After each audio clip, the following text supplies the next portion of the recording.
Bagaimana nak? Sudah dimakan belum MBG-nya? Bagaimana kesan MBG nak? Masa enak, alhamdulillah. Masih banyak orang-orang yang menanti makanan tidak datang-datang. Kita sudah di duluan dapat MBG. Kita bersyukuri. Nah, itu termasuk juga pengamalan dari surat apa? Al-Ma'un. Bagus, pengamalan dari Al-Ma'un kemarin, yaitu memberi makan fakir miskin. Kemudian apa tadi? Yang satunya apa? Tidak menghardik anak yatim. Nah, kemudian setelah kita diberi ini, kita ucapan apa? Kalau kita diberi, alhamdulillah, terima kasih ya. Sekarang kita akan melanjutkan surat At-Takasur yang kemarin sudah kita pelajari. Julusan. Ya. Surat At-Takasur ya. Jadi sekarang kita keluarkan dan LKS dulu. LKS At-Takasur. At-Takasur itu halaman berapa? 27 kah? At-Takasur itu halaman, oh ya, LKS dulu. LKS halaman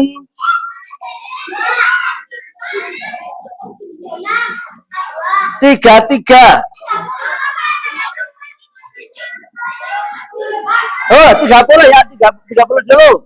Kita berangkat dari halaman 30 tentang memahami surat At-Takasur.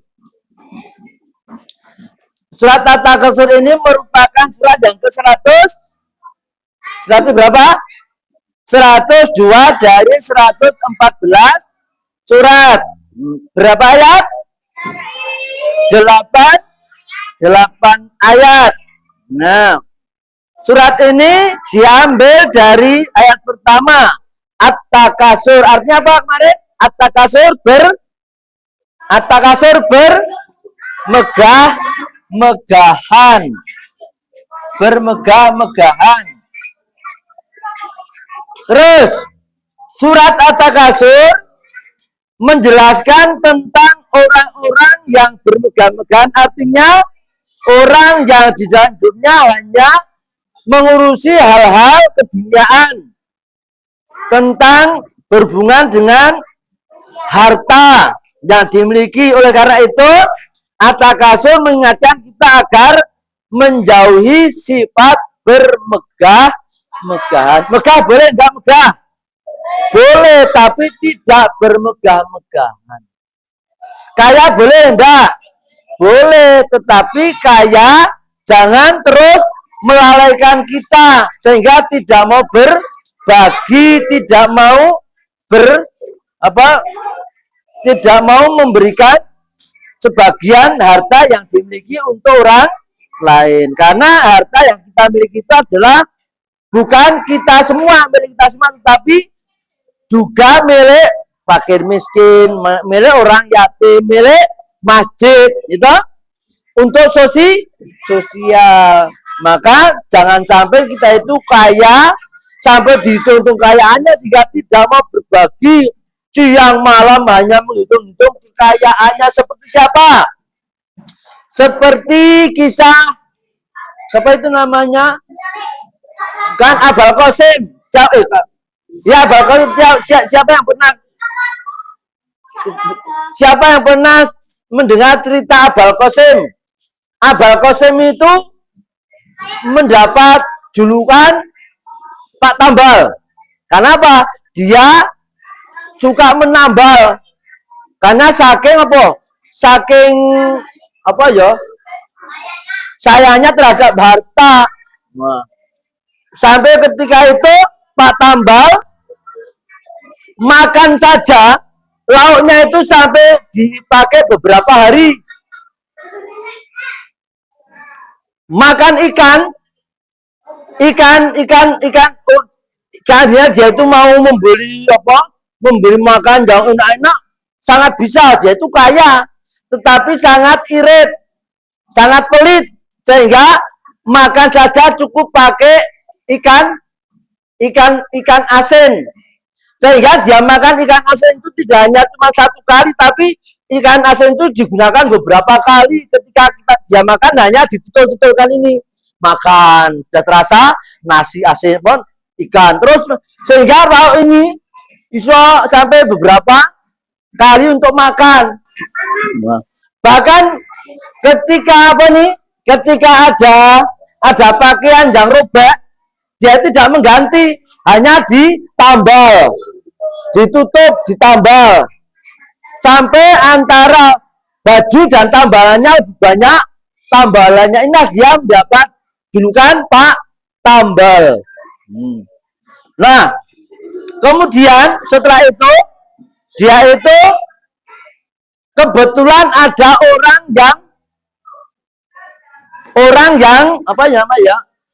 orang yang tidak suka sama Pak Tambal. Karena apa? Ketika di masjid dia duduk di paling depan hanya untuk minta pada Allah tentang ditambahkan harta. Ya Allah, berikan saya harta, ya Allah. Ya Allah, tidak ada lain, hanya minta itu. Tidak diminta, ya Allah, lebihkanlah saya harta, ya Allah. Lebihkanlah aku saja.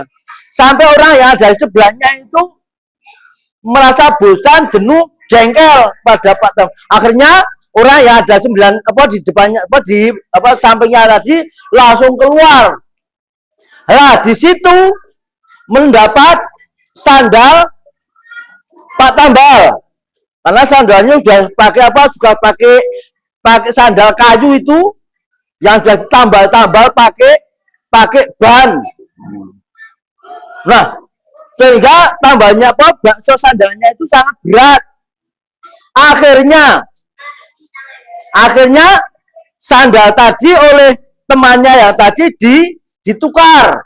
Yang ini sandalnya Sultan Harun Ar-Rasyid, seorang raja yang sandalnya berlapis emas.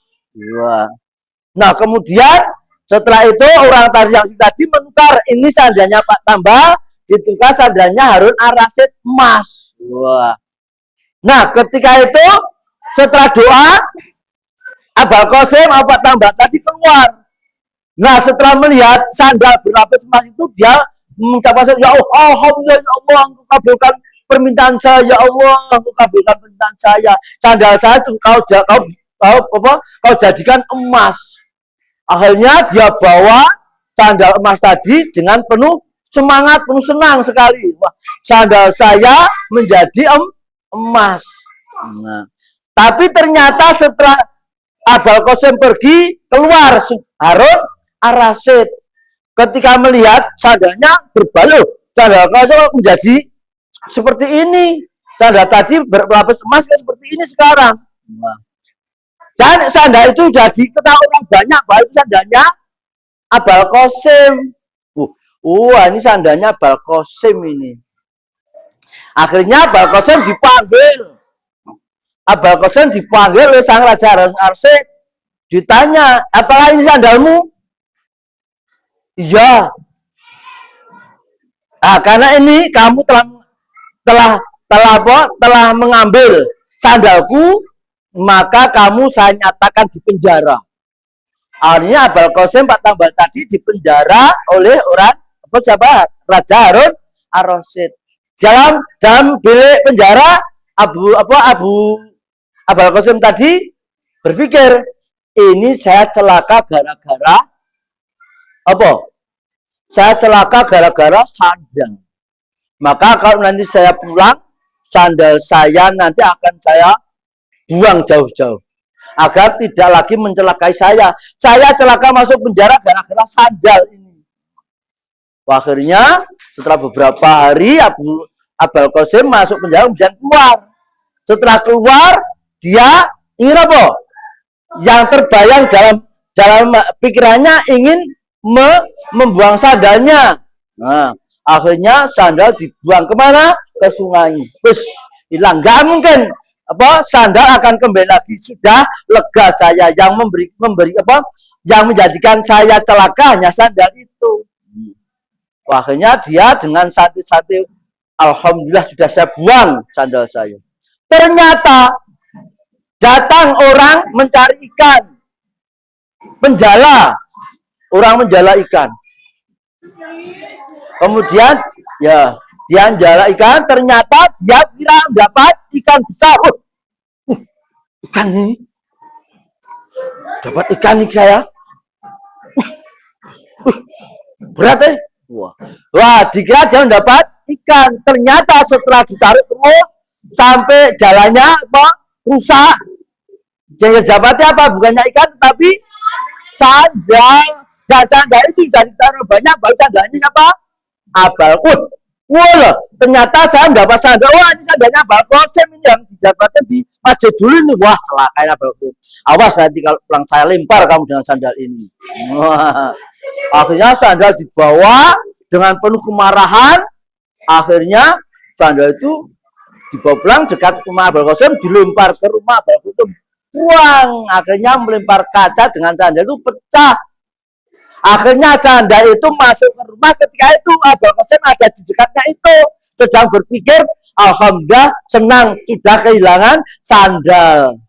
Sandal sudah tidak ada lagi. Ternyata dia melihat ada benda yang menimpa dirinya dan kaca yang pecah. Ternyata datang 2 buah sandal yang mengenai jari Abul Qasim. Ternyata sandal saya pulang tapi mencelakai saya. Akhirnya Abul Qasim, bagaimana caranya ini sandal bisa tidak pergi lagi, tidak kembali lagi. Akhirnya Abul Qasim, ini harus saya buang jauh-jauh, jangan sampai ada orang tahu. Akhirnya di tengah malam, kira-kira pertengahan malam itu, dengan membawa senter,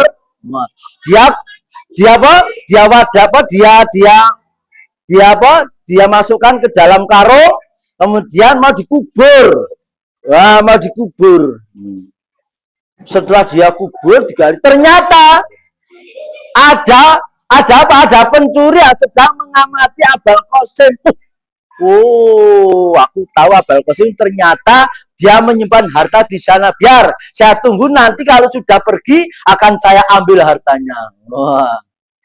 Akhirnya sandal dengan penuh hati-hati akhirnya membuat lubang.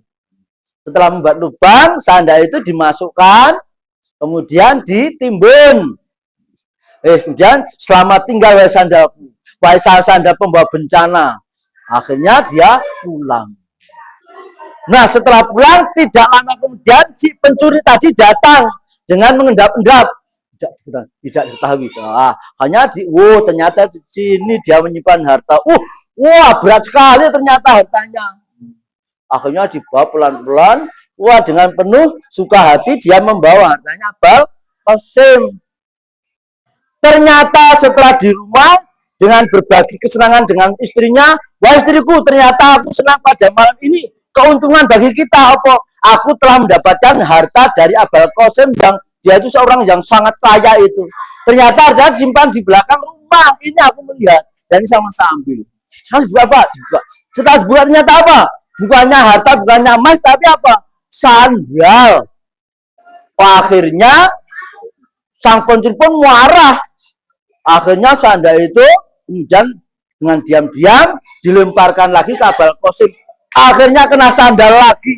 Itulah gambaran orang yang terlalu cinta harta, bukannya kenyamanan tapi justru kesengsaraan yang didapat. Maka itu jangan terlalu suka dengan dengan bermegah-megahan, karena harta yang kita miliki itu bukannya menjadikan kita senang, bukannya menjadi kita bahagia, tapi justru harta itu akan menjadi kita sengsara dunia maupun akhirat. Di dunia kita akan dijauhi tetangga, dijauhi masyarakat, banyak orang penjahat-penjahat yang datang. Di akhirat kita pun di dalam kubur saja kita akan disiksa dengan apa? Dengan setrika. Setrika apa? Setrika yang dibuat dari harta itu. akan menyetrika punggungnya dia kok dikubur.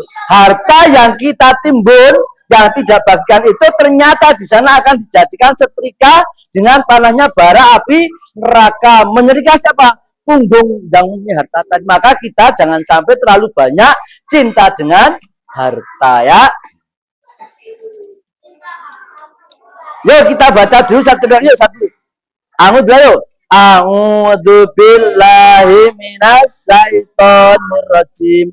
Bismillahirrahmanirrahim. Alhaakumut hattajur. Kalla saufa. Summa kalla saufa ta. Kalla lauta lamunanil man. Latarawunnal. Summa latarawunnaha ngainal. Summa latus alunna yauma idin. Pada ayat terakhir tadi diceritakan bahwa nanti pada hari kiamat kita akan ditanya tentang kenikmatan yang didapat di dunia ini. Dari mana hartamu, untuk apa kamu belanjakan. Tetapi kalau kita insya Allah selamat, hartamu dari mana? Harta saya dari jerih payah mencari dengan halal. Untuk apa hartamu kau belanjakan? Saya mendermakan, membelanjakan untuk membeli buku bersama kawan-kawan. Saya bagikan kepada siapa kemarin? Pada anak yatim, kepada fakir miskin. Alhamdulillah harta yang kita berikan tadi justru akan menyelamatkan kita. Akan menyelamatkan kita. Jangan sampai kita tadi seperti apa tadi? Disetrika dengan setrika api neraka dari harta kita, ya toh? Ya. Terus mari sekarang kita memahami tentang asbabul nuzul. Apa itu? Sebab-sebab turunnya surat At-Takasur. Yaitu di sana jelaskan bahwa ayatnya turun berkenaan dengan dua kabilah dari golongan Ansor. Dua kabilah dari golongan Ansor, yaitu Bani Harisah dan Bani Haris, yang saling membanggakan diri dengan kemewahan dan keturunan mereka. Mereka saling membanggakan diri dengan kedudukan dan kekayaan orang-orang yang masih hidup yang ada di antara kabilah-kabilah mereka. Adapun isi kandungan surat At-Takasur yaitu satu, pada ayat pertama Allah menjelaskan bahwa manusia disibukkan dalam bermegah-megahan harta dan kedudukan sehingga melalaikan untuk beramal baik kepada Allah dan beribadah. Tuh, jadi orang yang suka mengumpul-ngumpul harta dan selalu menghitung-hitungnya sehingga dia lalai untuk beribadah pada Allah. Kemudian ayat yang kedua, manusia akan terus membanggakan bangga dengan satu dengan yang lain sehingga mereka masuk ke dalam kubur. Artinya mereka akan berhenti dari berbangga-bangga itu sampai dia mati. Artinya dalam hidupnya tidak akan bisa berhenti. Sehingga memberhentikan hanyalah kain kafan ketika kita sudah mati. Kemudian ayat ketiga adalah ayat ini memperingatkan bahwa bermegah-megahan tidak pantas untuk dikerjakan. Sekiranya manusia mengetahui akibat buruk di akhirat nanti, pasti mereka akan meninggalkannya. Pada ayat keempat Allah pastinya mereka akan meninggal. Pada ayat keempat Allah mengulang ancaman-ancaman itu. Mengulang ancaman mereka akan dilemparkan ke neraka jahim atau jahanam.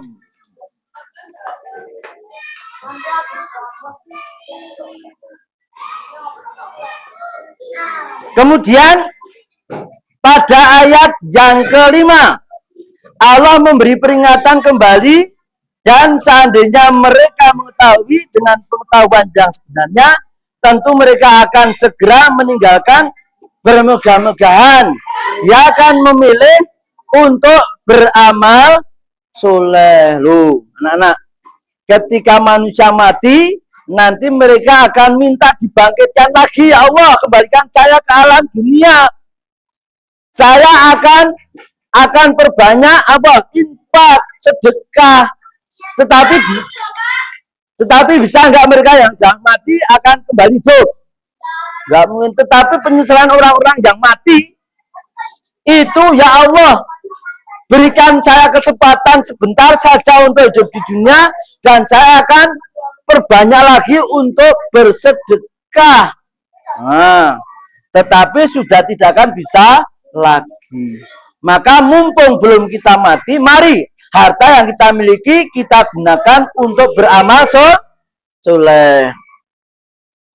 Kemudian ayat 6 dan 7 Allah menjelaskan bahwa mereka yang lalai akan mendapatkan balasan, yaitu neraka jahim, sehingga mereka akan melihat neraka jahim dan merasakan panas neraka itu. Nah, itu ayat berapa tadi? 6 dan 7. Kemudian ayat terakhir, bahwa pada hari pembalasan manusia akan ditanya tentang apa? Tentang kenikmatan yang didapat di alam rame juga rame. Pasal merangkan kalimat rame sendiri. Pada 8 dijelaskan bahwa di alam akhirat nanti kita akan ditanya tentang harta kenikmatan yang kita miliki di dunia. Yuk sekarang coba kita kerjakan atau kita jawab soal tentang uji tertulis halaman 33 paling bawah. Halaman 33 paling bawah dibuka. Surat Al-Ma'un termasuk dalam surat apa tadi? Ayo siapa jawab? Surat Al-Ma'un termasuk dalam surat apa? Makiyah. Kenapa kalau Makiyah? Karena turun di Mekah. Kalau diturun di Mekah itu Nabi sudah hijrah belum? Belum, masih ada di Mekah. Kalau sudah hijrah namanya Madaniyah. Sebab diturunkan surat Al-Ma'un ada terdapat seseorang yang berharta tapi apa? Yuk, milih itu. Tetapi enggan untuk mengasihi anak yatim. Nah. Kemudian yang ketiga, nama lain dari surat Al-Ma'un, salah satunya adalah Ad-Din. Apa artinya Ad-Din? Apa Ad-Din artinya? Ad-Din artinya pembalasan atau agama itu Ad-Din. Kemudian yang keempat, dalam surat Al-Ma'un dijelaskan tentang perilaku orang yang celaka sebabkan karena apa? Ayo ngacung. Siapa yang mau coba dulu? Ini ada. Dalam surat Al-Ma'un dijelaskan tentang perilaku orang yang celaka sebabkan apa itu? Siapa bisa? Apa? Lalai dalam sholat, ya. Lalai dalam sholat. Nomor 5, perhatikan. Nomor 5 Arja. Dibaca Arja, dijawab. Di antara ciri pendusta agama, yuk. Nomor 5.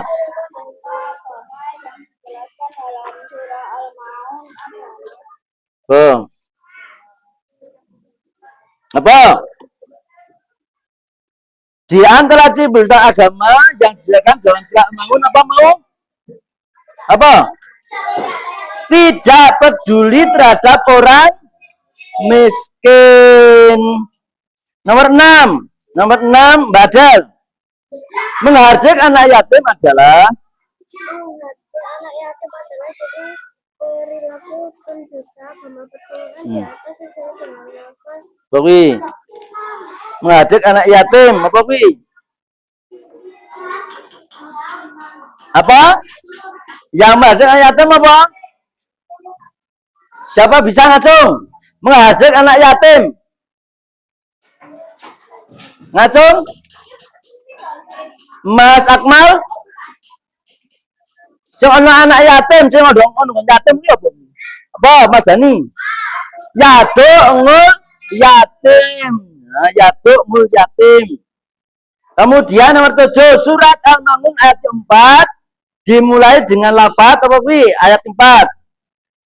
Aro'aita ladzi yukadibu bidin fadzalika ladzi yatumul ya. Apa? Wala yahuddu mala tong'amil miskin wala yahuddu. 8. Arti dari lafaz sahun. Apa sahun? Apa? Siapa aja sing sahun kuwi, Mbak? Mbak siapa ya? Sahun. Nisbah apa sahun, Mbak? Nisbah di Bandung. Nisbah di Nisbah. Apa Mbak Nisbah sahun? Apa Mas Akmal sahun? Melalaikan, ya melalaikan. Orang yang melalaikan sahun. Terus nomor 9. Wayam nangu nal mangun. Contoh sikap berikut ini yang sesuai dengan isi kandungan ayat di atas adalah apa ya? Wayam nangu nal mangun. Di kira-kira kuwi ABCD. Apa?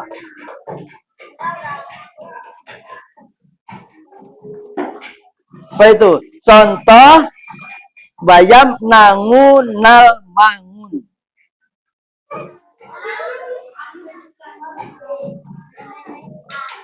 Apa itu?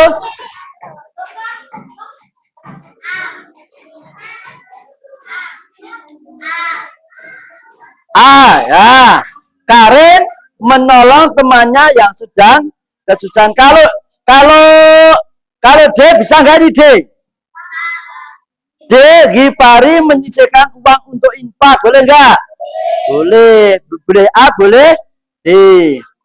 Kemudian nomor 10. Berikut adalah perilaku yang dapat kita lakukan agar terhindar dari perbuatan perusakan agama. Kecuali apa ya? Kecuali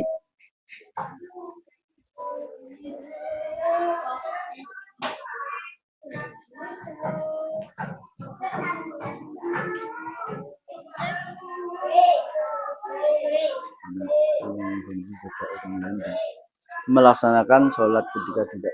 Apa? Kecuali loh, kecuali C. Ya, melaksanakan sholat ketika dilihat orang. Kira kowe gitu. Kamu itu kalau dilihat orang mantep sholat.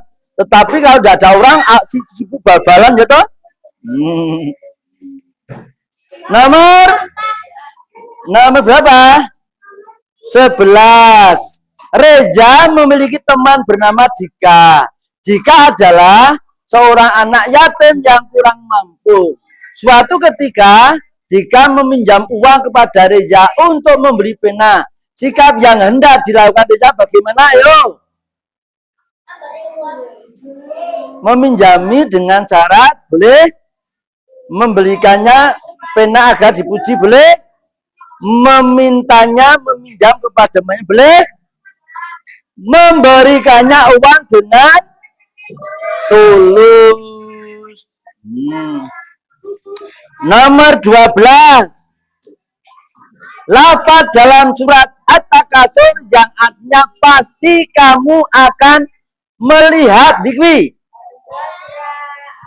Pasti kamu akan melihat. Apa? Pasti kamu akan melihat apa? B. Bagus. Latarawunna. Kamu benar-benar akan melihat atau pasti kamu akan melihat. Kalau ta'lamu nangil mal yakin, kalau ta'lamu nangil mal yakin. Apa artinya itu? Siapa iso? Kalau ta'lamu nangil mal yakin. Ayo. Mbak, iki Siva enggak Siva? Mbak Siva apa? Mbak Siva.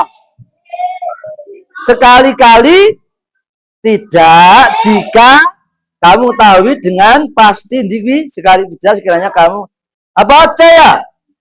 Ya toh? C sekali-kali tidak sekiranya kamu mengetahui dengan pasti berarti C. Ya. Terus nomor 14. Lafaz yang tepat untuk melengkapi ayat ini apa? La tarawunnaha berarti D. 15.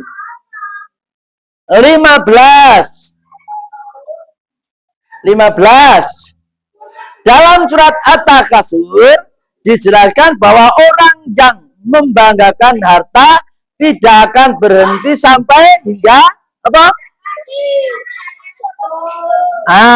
Sehingga masuk di dalam kubur. Dia mati masuk ke dalam kubur. Nomor 16. Akibat dari seorang yang selalu disibukkan dengan hartanya adalah pemalu. Apa ayo? Akibat dari seseorang yang selalu disibukkan dengan hartanya. Apa ayo? Apa? Lalai dalam beribadah. Betul. 17. Hikmah yang didapat diambil dari surat At-Takasur apa kira-kira? Hikmah atau manfaat atau apa yang dapat diambil dalam surat ini? Apa?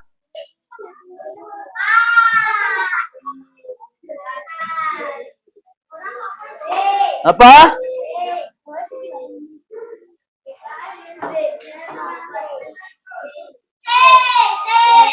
C.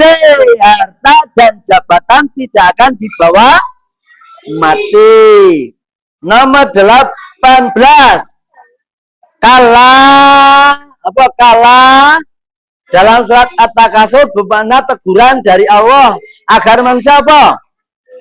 Agar manusia meninggalkan bermegah-megahan harta. Sekali-kali jangan, itu sekali-kali jangan, kelak kamu akan mengetahui dengan pasti tentang harta itu. 19. Surat At-Takasur mengingatkan kita untuk tidak lalai dalam beribadah sebabkan urusan dunia. Contoh perilaku lalai beribadah sebab harta tersebut apa? Contoh perilaku lalai beribadah sebab harta tersebut apa? Contoh perilaku lalai beribadah sebab harta. Apa? Jana menyebut-nyebut pakaiannya yang mahal ya. Nah, selalu menyebut-nyebut itu namanya perbuatan apa? Yang selalu menunjukkan pakaian yang harta pada orang lain. Ro'un mereka riak, sombong, pamer. 20. Dalam surat Al-Kasur, Allah menegur perilaku manusia yang suka bermegah-megah dalam urusan duniawi yang menyebabkannya lalai dari tujuan hidupnya, yaitu beribadah. 19 tadi apa? Atau 20. Dalam surat Al-Kasur, Allah menegur perilaku manusia yang suka bermegah-megah dalam urusan duniawi yang menyebabkannya dunia lalai dari tujuan hidupnya, yaitu beribadah pada Allah. Orang tersebut baru akan menyadari bahwa perilakunya tercela ketika maut mendatanginya. Allah menjelaskan bahwa tempat bagi mereka yang lalai sebabkan urusan duniawi adalah neraka jahim. Di akhirat kelak mereka akan dimintai pertanggungjawaban tentang nikmat yang mereka megah-megahkan. Itu alasan yang menyebabkan bermegah-megahan adalah urusan dunia harus dihindari. Apa itu? Apa? Alasan yang menyebabkan bermegah-megahan dalam urusan dunia harus dihindari, alasan menyebabkan lalai dari tujuan hidup. Nah, untuk room 2 dan room 3 nanti dijadikan di rumah, dikerjakan di rumah sebagai PR ya. Halaman 36 Rom 2 dan Rom 3. Ditulis PR. Dikerjakan di rumah. Rom 2 dan Rom 3 ya. Dikerjakan. Di buku atau di LKS boleh? Dah? Boleh? Ini kan anak-anak pelajaran tentang surat At-Takasur yang pada kali ini Anda sudah ya di buku boleh. Rom 2, Rom 3. Harapan boleh. Harapan pembelajaran ini supaya dapat dilaksanakan dalam kehidupan. Artinya kita juga berbagi, jangan kita senang dengan kemegahan harta yang tidak diberikan pada orang, atau tidak diinfakkan, atau tidak disodakokan, atau tidak berbagi ya. Assalamualaikum warahmatullahi wabarakatuh.